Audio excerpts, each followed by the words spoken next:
Well, hello scrappers, Mike here. Welcome back to my channel. What do we got going on today? Well, today we're going to tackle some more of Johnny's gold-plated ceramic IC chips that he's dumped on me to recover the gold from. So today we're going to process this batch right here. Now, what have I got here? Well, what I've got here, I've got all his largest IC chips that have big chunky legs on them and gold-plated Kovar lids. So they're all pretty much identical in that. They're also fairly large. What I'm trying to do here is deal with IC chips of the same general type to try and reduce problems and unknowns, issues that are going to crop up as I'm working with them. I figure if they're all the same general type when I process them, I'm going to have a lot less trouble with them. That's my theory anyway. So they're all on the large side. They all have big chunky legs on them. They all have these gold-plated Kovar lids. Well, some of them, like this Pentium Pro, actually have a ceramic lid, but just a few of them. Now, I have a lot of other chips from Johnny that I still need to process, but they're all different types. So I'm going to bin them together by type and process them together. So I've already done some of the dual inline chips, and I've got a lot more of them to do. But I'll put a link to that first video in the upper right. You can check that out if you like. Actually, it's a couple of videos. I'll put a link to the first one. And then I have a bunch of other types of chips, too, from him. For instance, here's some more ceramic chips. Again, we have some big ones, but they have very, very tiny legs on them. I don't know if you can see that, how tiny the legs are. And this one doesn't have legs at all, just little gold pads. So I'm going to do these type together probably, I guess. I don't know. I may separate the ones out with the really tiny legs from these and do them separately. We'll see. Because again, I'm trying to minimize the trouble I'm going to have. And again, over here we've got some smaller ones. And I had a whole bunch of these smaller ones. So we'll probably do the smaller ones together, I'm thinking. And some have legs and some don't. So I haven't decided yet whether I'm going to sort those out. But that's a problem for future Mike and future videos to sort out. Right now, this is what we're going to deal with right here. Isn't that luscious looking? Doesn't that look just great? So, how am I going to process these? Now, in that video I linked in the upper right, I completely crushed the chips up and treated them with acids and to dissolve the base metals, and then with aqua regia to get the gold. I'm not sure that I want to do that this time. I think what I want to do, rather than completely crushing the chips up, I think I just want to get the Kovar lids off of them. Most of them are soldered on and come off fairly easy. Just hit it with a torch, melt the solder, knock the lid off. And we'll process the lids through my sulfuric acid gold stripping cell. And then for the rest of the chips, what I might do is just bust them up a little bit with a hammer so that the acid can get to the internals. And then we'll start treating them probably with poor man's nitric because it's cheap. And it gives you two acids for basically the price of one to attack all the base metals in here. And then once all the base metals are dissolved, we'll go to aqua regia to get the gold. That's my plan. I can already see there's going to be one hitch in my giddy up here because these Sony chips, the Kovar lids, are welded on instead of soldered. They don't come off with a torch. So we'll see once I start busting the chips up whether I can get those lids off or not. And most of the Sony lids don't appear to be gold plated. So I'll have to cross that bridge when I come to it and see if we can get those lids out of there, because I don't want to have to dissolve those lids, all that metal of those lids, in the poor man's nitric. That's going to take way too much acid to dissolve all that metal. So we'll figure it out as we go. But I think a lot of these chips, it's going to be pretty easy to get either the ceramic or the Kovar lid off of them because they're just soldered on. And we'll have a look at inside and see how many of these actually have gold bond wires and how many of them don't. There's a few here that already have the lids off. I was doing some experimenting. I don't see any right off. Here's one. So this one here, I took the lid off of this to look underneath. It has aluminum bond wires. Wah, wah, wah. Unfortunately, because the bond wires contain a lot of gold. I mean, there's gold flashing in there, there's gold plating on the legs, but those bond wires, and there's probably close to 100 of them, would have a significant amount of gold on it. But this is aluminum, not gold. So we'll see once I get the Kovar lids off a lot of these, what the percentage of them that have gold bond wires is versus the ones with aluminum. And that'll give us sort of a sneak preview of how much gold we can expect to get out of these. Because the more of them that have aluminum rather than gold, our yield's going to go way down. I know it. But speaking of yield, let me get these all weighed up so we can try and calculate a yield. I mean, it's not going to be a very accurate yield because we've got probably 20 or 30 different types of chips here. And we've only got onesies and twosies of a few of them, like this LSI chip and the Pentium Pro. I mean, we only got one of those each. There's a few 486s. There's a few Pentiums. There's some, I don't even know what some of them are. Stuff out of telecom equipment, some digital signal processors. But it's a big mix. And I'll probably never see this mix again. So calculating yield, probably not that important, but we're going to do it anyway. It should be interesting. Johnny will probably want to know too, since they're his chips. So let me get these in a box, and we'll weigh them up and see how much material we're dealing with here. So at the end of the video, we can see if we can calculate a yield. All right, let's weigh these chips and see what we've got here. Yes, Richard, I know I'm weighing the box, but I weighed the box when it was empty, and it was 119 grams. So if I subtract 119 grams from whatever the full weight is, that should give us a pretty accurate number of what's in there. Okay, 1981. All right, 1981 minus 119 equals 1,862 grams. So just short of 2 kilos of chips we're going to do.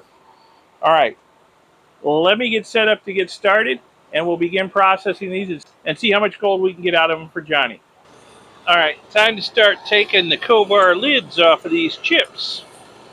Be a bit of a process, but got my MAP gas torch here.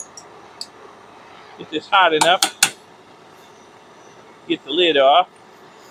Nope, solder under it. There we are. Aluminum bond wires. Let's try one of these Xilinx chips.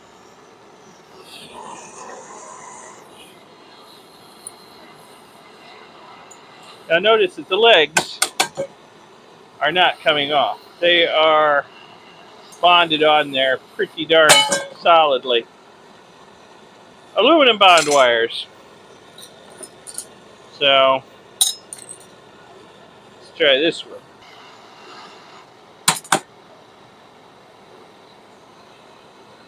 Aluminum bond wires. So here's one of these Sony chips. There's a lot of these in here.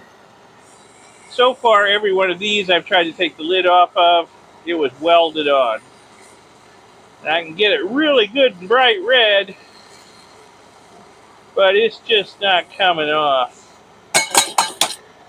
Yeah. So those, I'm going to kind of have to bust them up, and then we'll see what's inside. Oh, here's a 486. 46SX. Let's see what we got here.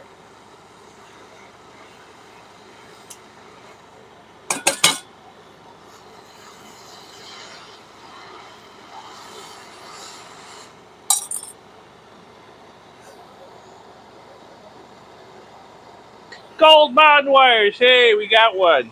All right. But the fact that the vast majority of these seem to have aluminum bond wires on them, I think that's going to hurt our yield a little bit.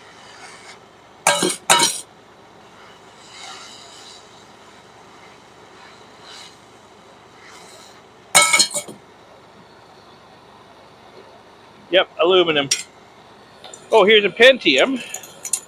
Now, this one has a ceramic lid on it. see what happens if I pull it off. Assuming I can.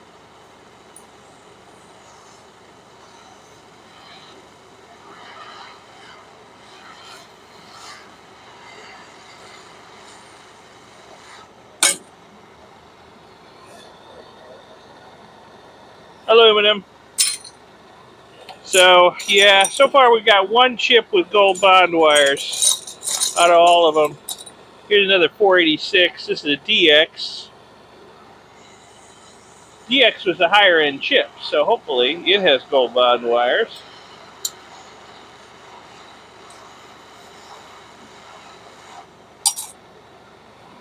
And it does. So there's two with gold bond wires. There's another 486.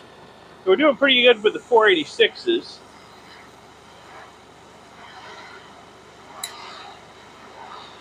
But at least I'll be able to recover the gold from the legs, the gold from the Kovar lids. Yeah, gold bond wires. There's three. And whatever gold flashing there is on the inside of them, we'll be able to get that. But I think the vast bulk of these are just going to be aluminum bond wires, unfortunately.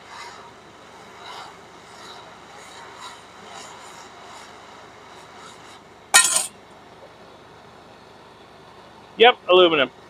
All right, so I've got my work cut out for me. I've got a lot of these to unlid, at least the ones I can. I'll have to set aside these Sony chips, see if we can get the lids off when I break them up.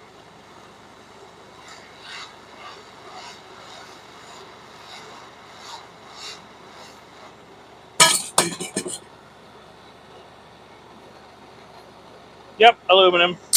All right, so I'm going to be at this for a while.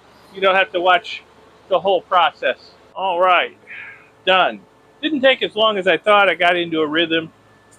I got a whole bunch of Kovar lids here. I'll pick the ceramic ones out. Everything's very hot right now, so we'll have to wait.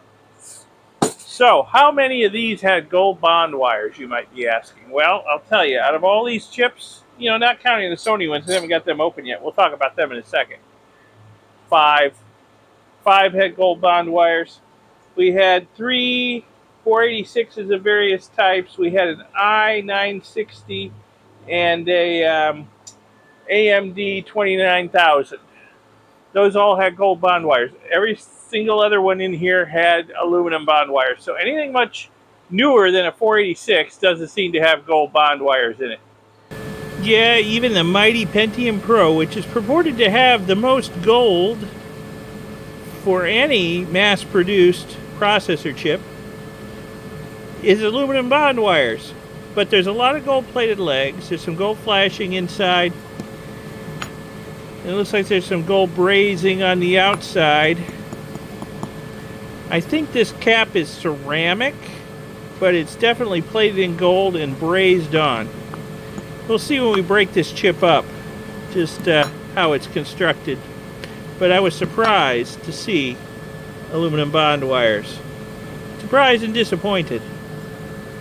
As for the Sonys here, I'm looking at them. I'll give you a close-up look with my phone. I would say these are welded on. I would say more like brazed. I might need a much hotter torch to get them off. I might try that and see. But I'll give you a close-up look because it looks like it's brazed on there with gold brazing. There may be a fair amount of gold just in the brazing holding this lid on. And I got a lot of these Sony chips with these same kind of lids on them, so there may be a fair amount of gold in these. Let me give a close-up look with the phone. Yeah, check that out. I think that's gold brazing. I'll have to try with a hotter torch. See if I can get it to let go. If not, well, I guess I'll try to pick off the lids once I crush these chips. Here's another one. Yeah, look at that. I'll bet there's a fair amount of gold in that stuff, whatever it is. Alright, so I'll try a hotter torch and see where that gets me. Alright, I'm trying with a much hotter torch. If I get the torch too hot, I just blow right through the metal, melt it immediately, and make a mess on the inside where I can't even see what the bond wires were. But really, I can't seem to get the brazing to melt.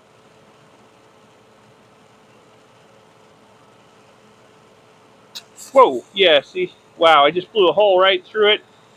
The pressure inside, yeah, look at that. But that brazing isn't coming off. Let me look and see. I got 3 of them I've blown holes in now. Let me look and see if I can figure out just what kind of bond wires they've got inside them. Use the flashlight from my phone in there. You know what? Those might be gold. That one might be gold.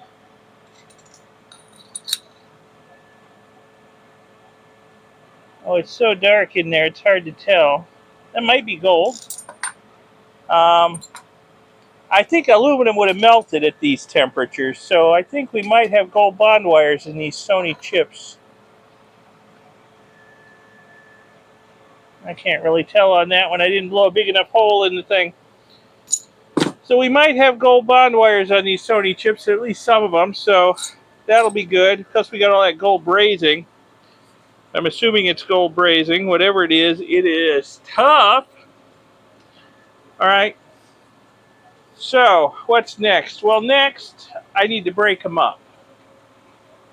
These can go straight into the sulfuric acid gold stripping cell. The rest of these need to be broken up and then dealt with. I'll see if I can peel the lids off once I break the chips, so I don't have to dissolve these Kovar lids along with everything else. That would take a lot of acid. And then I'm just going to crush these up enough that the acids are going to have contact with everything. I'm not going to crush them into a powder like I did with the dual inline chips. I think that was a bit excessive. Certainly it's excessive for these. So, all right, we get set up for crushing and we'll get started. All right, I've been doing some preliminary testing off camera to figure out the best way to process these chips. I've come to the conclusion that there's no need to pulverize these. I was pretty certain of that to begin with. Okay, so I'm just going to break them up into pieces like this so they'll fit in a beaker better. Maybe I'll be able to cram them all in a 3 or 5 liter beaker with some good headroom over the top for foaming. So that's what I'm going to do. There doesn't seem to be any gold present except the flashing that's visible underneath the Kovar lid and the gold on the legs. And of course, whatever bond wires are present too. Although we've already established most of these are aluminum. But I'll give you a close-up look at the pieces. I've broken a few of them and had a close-up look at the pieces. There is no gold in the ceramic, so there's no point in pulverizing the ceramic too much. Just enough to make it all fit, like I said, in a beaker. Yeah, so looking at some of the pieces of these chips in cross-section after breaking them, it's like there's no gold on the inside. So I don't think there's any need to break them up smaller than this. These pieces will fit in a beaker nice, so that's probably about as small as I need to pulverize them. So that's how we're going to deal with these over here. Now these Sony chips, and these just happen to all be by Sony, but I've seen this style of chip made by other manufacturers, usually Japanese manufacturers. And getting that Kovar lid off of there, and I'm not even certain it's Kovar, is remarkably difficult. I've worked with a few of them here, again off camera, just to try and not belabor this video too much. And basically, it's very, very difficult to get them off. That brazing does not want to melt until you heat these things up to an insanely high temperature. And invariably, at some point, the chips shatter, the legs come off and go all over the place, and the bond wires get totally blown out. I don't know what happens to them. They melt, they vaporize, I don't know. So it's really difficult to get these lids off of these Sony type chips. So I don't think I'm going to bother. I think we're just going to have to bite the bullet and dissolve the lids. So what I'll probably do with these is just break them up a little bit so that the acid can get inside the chips and attack both sides of the lid. And what I'll probably do is do these in one batch because they've all been delidded. There's no Kovar here. So we'll do them in one batch. And the Sony ones we'll do in a separate batch, in a separate beaker, because it's probably going to take a lot more acid. We're going to be contaminated with the material in the lids. That's going to be a little bit more of a problem. So we'll do the problem children off by themselves. So I think we'll have two beakers going, one with all these and one with all the Sony chips in it. So let me get set up to start busting these up. Like I said, I'm just going to break them up enough that the acid can get to everything and they can all fit in the beaker. And these Sony chips, I'm just going to bust them up enough that the acid can get to both sides of the lid. And then we'll start working on them and see what happens. All right, let's get to smashing some chips. I got a steel anvil here in the middle of this pot, and I'll just break the chips up a little and sweep the debris into the pot. Let's start with this Intel Pentium Pro and have a look at just what we've got here. I've never actually processed one of these. I had some a while back, but decided it was, more profitable to sell them on eBay than to try and process them for the gold. And by the way, I told Johnny that he could make more money selling this stuff on eBay than I'm going to get from the gold and the silver in it, but he wants them processed. So, customer's always right, I guess. Let's see what we got here.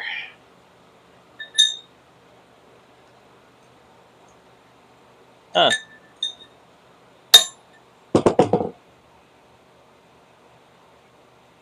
Yeah, it looks like the other chips. There's not that much gold.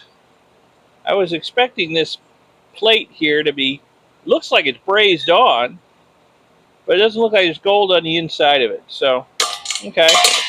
That's probably busted up enough. Let's bust up a few more. There we go. That's probably enough.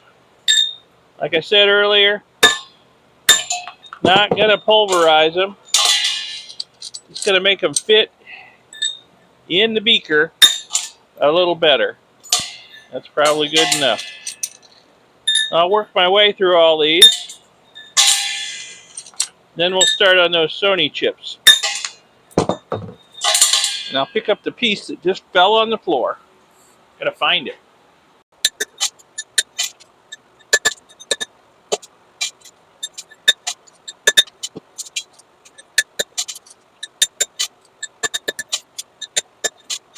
Alright, here's the bulk of the chips, ready to go into a beaker. I've still got to do the Sony chips, so I'll do those next. So here I go with the Sony chips, and I'm just going to bust them up enough to make sure the acid can get inside and attack both sides of the Kovar lid. Like that. That's probably about as good as... I will just keep this up till these are done. There aren't that many of them. Be done pretty quick.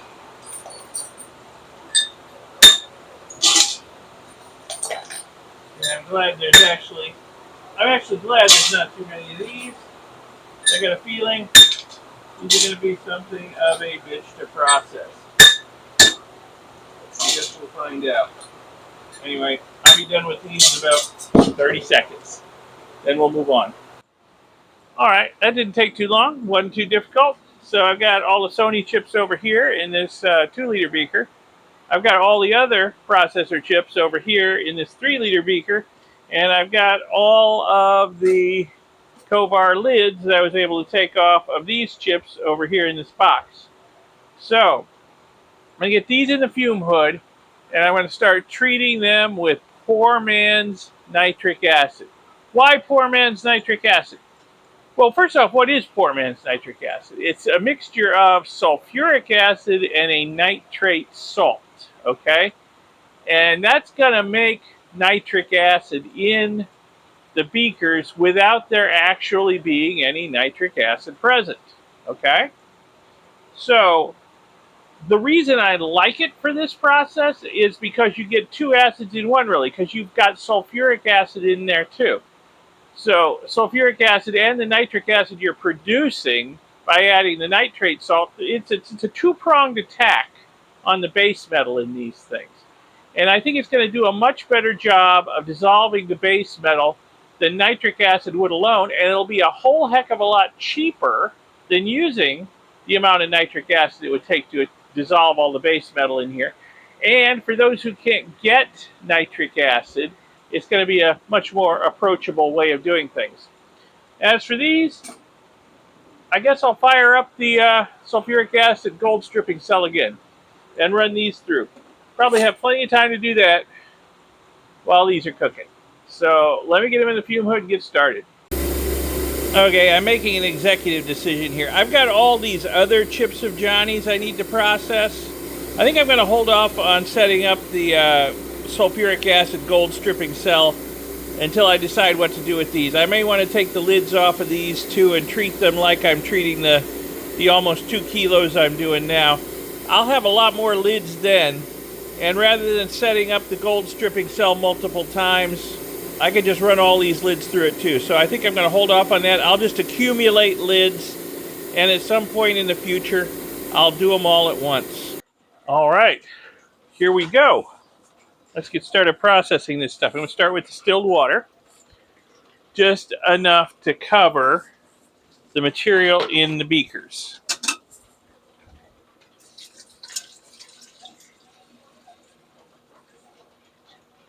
I'm sure it's all well covered. Okay, a bit more in there. All right, good. Next, I'm going to put in some sulfuric acid drain opener.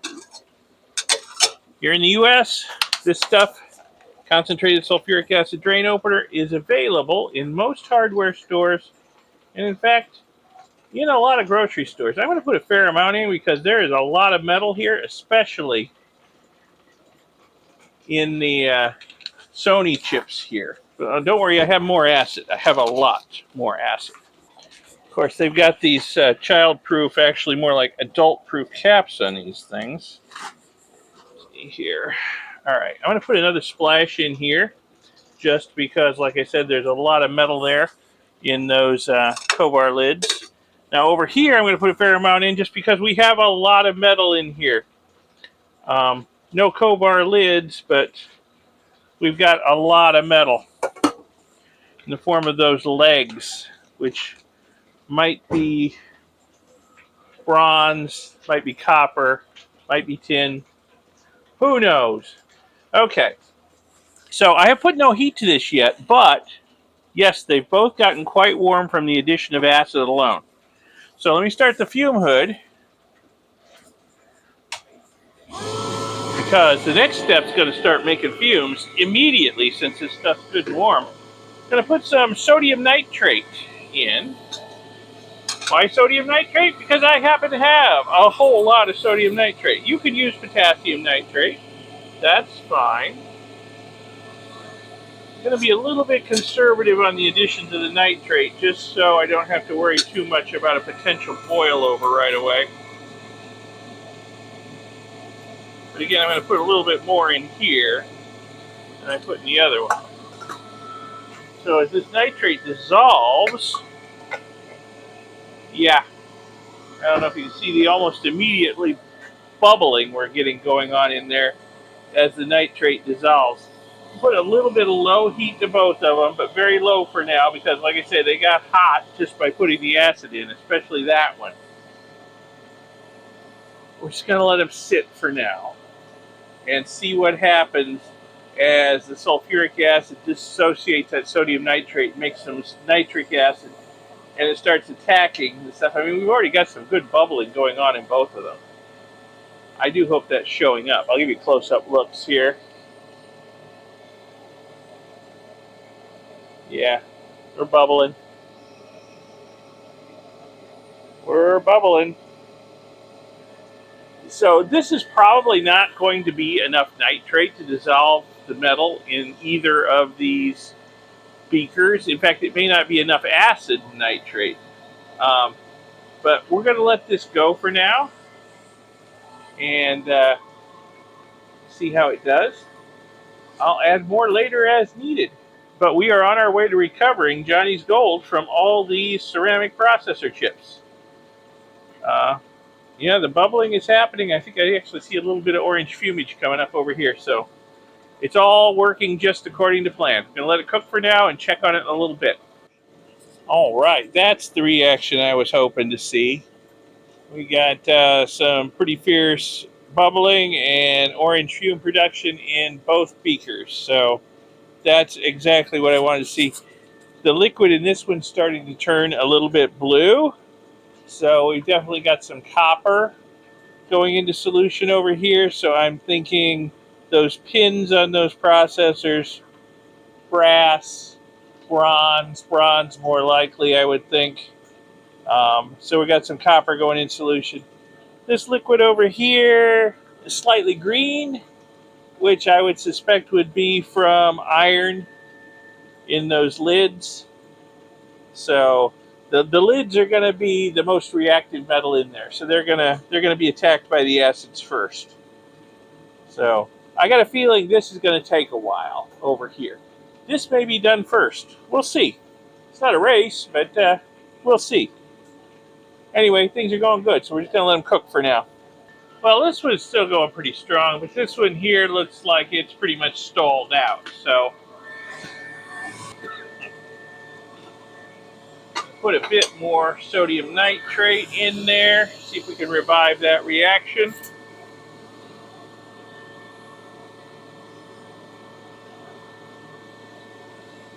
And while I'm at it, maybe I'll put a bit more in here just to keep this going good.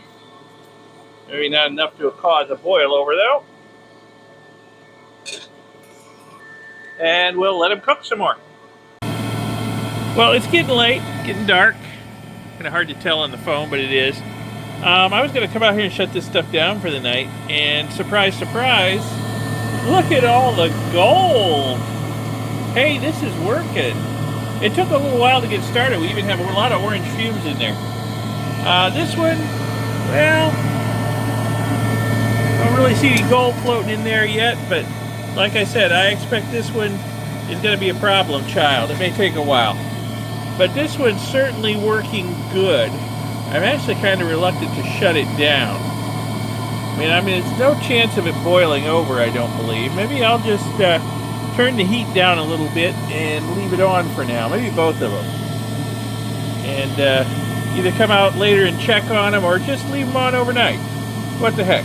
I don't think anything bad will happen. Famous last words, but maybe I will leave them on overnight. Alright, I decided to leave this stuff on low heat overnight. There was really no chance it was going to boil over. This is doing really well. Still got a little bit of bubbling going on in there. We got a lot of gold floating. There's a lot of free gold down there. So this is working good. For less than 24 hours, I think we're working good. Over here, it's really hard to tell. I can't really tell whether the lids have been dissolved or not because the liquid is so opaque. I don't think the lid looks like it's gone. Okay. I don't know if they're all gone or not, but that one is. Okay. And there is some free gold floating in there, so that's good. So they're both coming along. I think I'm going to add another shot of acid and sodium nitrate to both of them and just let them continue to cook today. And we'll see how long this actually takes until it looks like it's more or less complete. At some point, what I may want to do is filter off this dirty liquid, catch any floating gold, of course, and put fresh liquid on the stuff. So, might do that. But for now, I think I'm just going to give them another shot of acid and nitrate and just let them continue to cook. Alright, these have been on for the second night. So, about a day and a half now they've been running, I guess. So I started them late one day, overnight, all the next day, and it's the next morning. So day and a half or a little over. I just stirred them as best I could. This one's pretty easy to stir. I'm actually surprised. This one seems to be very far along. This one I still see a lot of intact legs on the IC chips. So I think what I'm going to have to do is change out the liquid and give it, at least this one, another dose. But maybe both of them. Once I get this opaque liquid off of them, I'll get a better look at what's left in the beakers and decide whether they both need another dose, acid and nitrate salt. So I'm going to turn the heat off on both of them and let them cool down. They're going to be easier to handle. And we'll do that. We'll change out the liquid. Alrighty, these two beakers have had a chance to cool down enough that I'm comfortable filtering them. You don't ever want to try and filter a really hot acidic liquid because it will just dissolve your filters and you'll have to do it all over again. But once it cools down, you can get away with it. Now, I want to filter off this opaque liquid and see what we've got left in the bottoms of the beakers, and I may want to give them another treatment with the acid and nitrate salt before we move on to Aqua Regia to try and get the gold out of here, because I suspect we've still got base metals in these two beakers. And I would like to have the gold as clean as possible before I go to Aqua Regia, because we can get a really ugly, nasty gold drop if there's a lot of base metals in it, especially if there's a lot of tin. So we might end up treating this again. But this liquid might not be a waste product. I want to test it to see if we have any silver in solution. Sometimes there's silver as a nice little bonus. We get a little bit of this liquid. So down here, and I'll zoom in so you can see the process here, I've got some tap water with a little splash of hydrochloric acid in it. Let's see what happens if I put a little of this in. Oh my goodness, look at that. Yeah, not only is there silver here, it looks like there's actually a fair amount of silver, because that's just a few drops making that cloud. Okay, let's try this one. Looks like we got silver in this one too. Maybe not quite as much, but there's silver there. All right. So yeah, that's probably not even a milliliter of liquid between these two beakers that I put in there. Look at that cloud. So we have a significant amount of silver in these two beakers. So this liquid is not a waste product. I need to capture the silver from it at some point in the future, but I still need to get rid of this liquid. So I'm going to pour it off through a filter into a container, and at some point in the future I will process it to get the silver out of it. But right now I just need to get it out of these beakers, and I need to capture the gold. Most of it sank when the beakers cooled down, but there's still some floating gold in there. So I need to filter it and capture any gold that comes over so I don't lose it. So let me get set up to do that. All right, let's get this stuff filtered. I've just got a little strainer here. I'm going to throw a filter in it. You could even get by with a coffee filter for this, I think. The gold is big.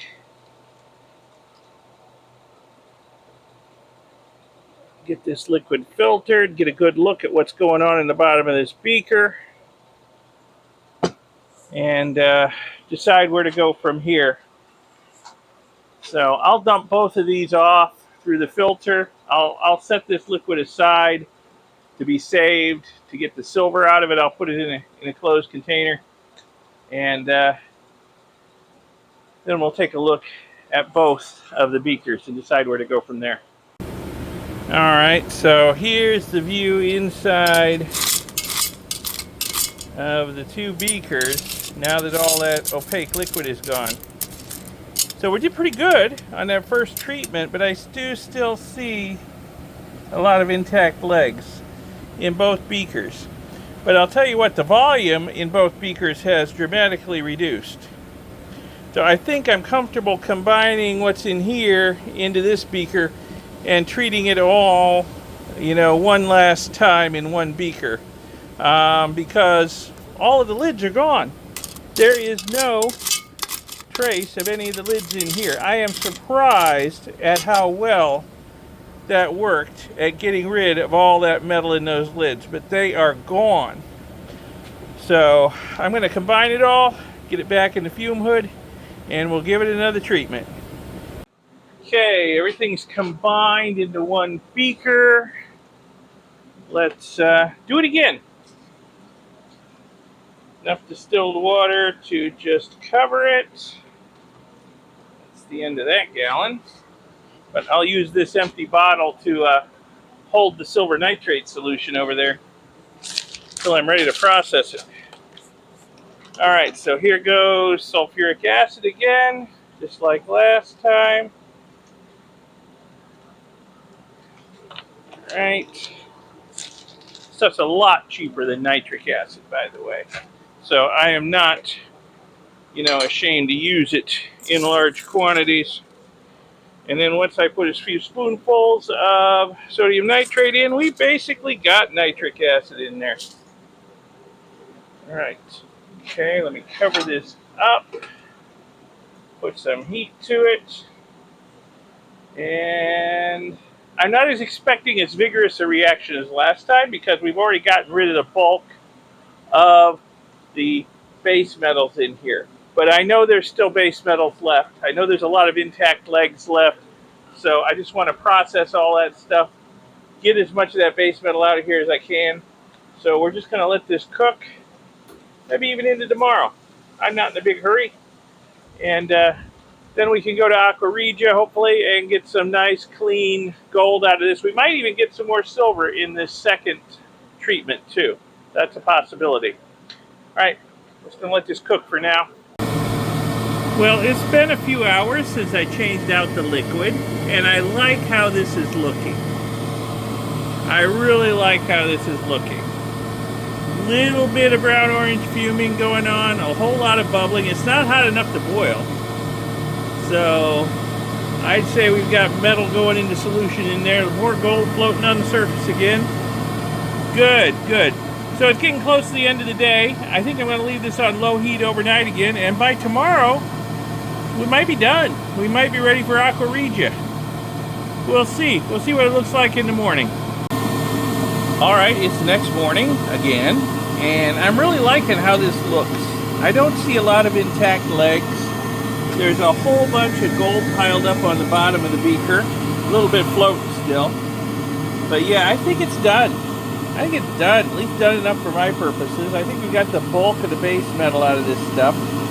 We might be ready to go to Aqua Regia. So I'm going to turn the heat off on this and let it cool down. And do like I did before. I'll take the liquid off. We'll test it for silver first. But I'll get the liquid off. We'll rinse this stuff a little bit. And then we'll go to Aqua Regia, I think, and see if we can recover the gold out of this and see just how much gold we get. All right, let's check this stuff for the presence of silver. It's cooled down a lot.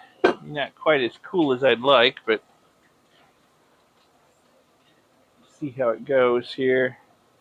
Yeah, there's some silver there. Not as much as the first time around. By far, not as much. But I'll just add this to this stuff back here.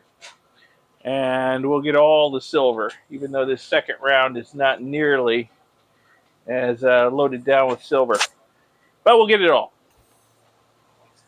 All right, so I'm going to start draining this into this other beaker through the filter again. And then I'm going to rinse it a couple of times to get the base metals out of it. Then we'll go to Aqua Regia. All right, got it in the fume hood. I think we're ready for Aqua Regia. Problem is, I have to go run some errands now. And by the time I get back, it's supposed to be storming. So I think we will end this video here and call this part 1. And in part 2, we will go to Aqua Regia.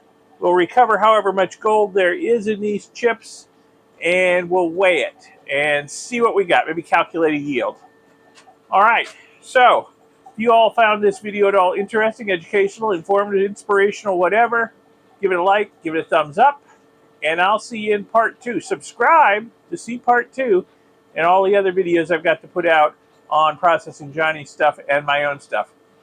Thanks for watching. I'll see you in the next video. Bye.